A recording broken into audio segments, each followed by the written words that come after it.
Hello mga kameg, so maayong udto sa tanan no for today's video. Ang ato ang paniudto kay tinuwa o pinirito nga isda.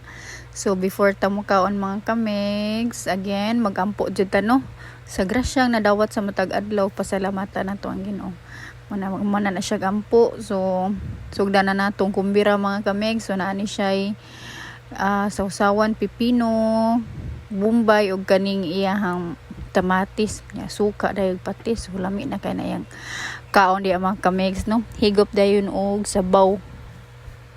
Sa laing bahin mga kamegs, grabe naman kamahal ato ang bugas karon kamegs no. So mas maayo siguro nga maghinay-hinay na taan ni og convert sa kuan katong mais ba.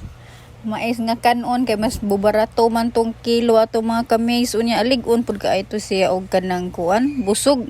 Motoy paborito na ko tong mais, labi na gid tong numero 16. Sus nya atong sudan kanang utan Bisaya niya buwad, sus gin makapaingon gid kag lamia lagi. Lami kay ning busog sa mais nga kanon mga kamegs. Unya usasad aside ana kuan na siya kanang less na siya carbo ang kaniyang mais nga kanon mo nang mas nindot gina siya kaysa kaning humay. Pero sanaanan lang pod no, kay na may uban nga naanan man gid og kanang humay nga kanon kaysa mais. Pero kung ako papilion mas lami gid tong mais mga kamegs no.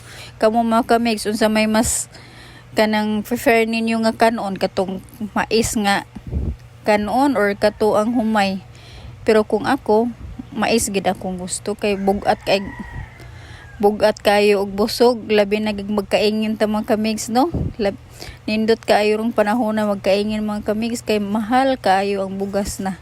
Mas maayo mo nang naa kay tinanom dihang mais kay maabot ang panahon madagko natay sanggion ipagaling libre ng bugas mga kamegs no, kaysa humay wa man tay kahumayan resibo mga kamegs. Wa pud tay kahumayan ni mas kuan man ang kading mais nga dali ra man sa itanom kaysa humay.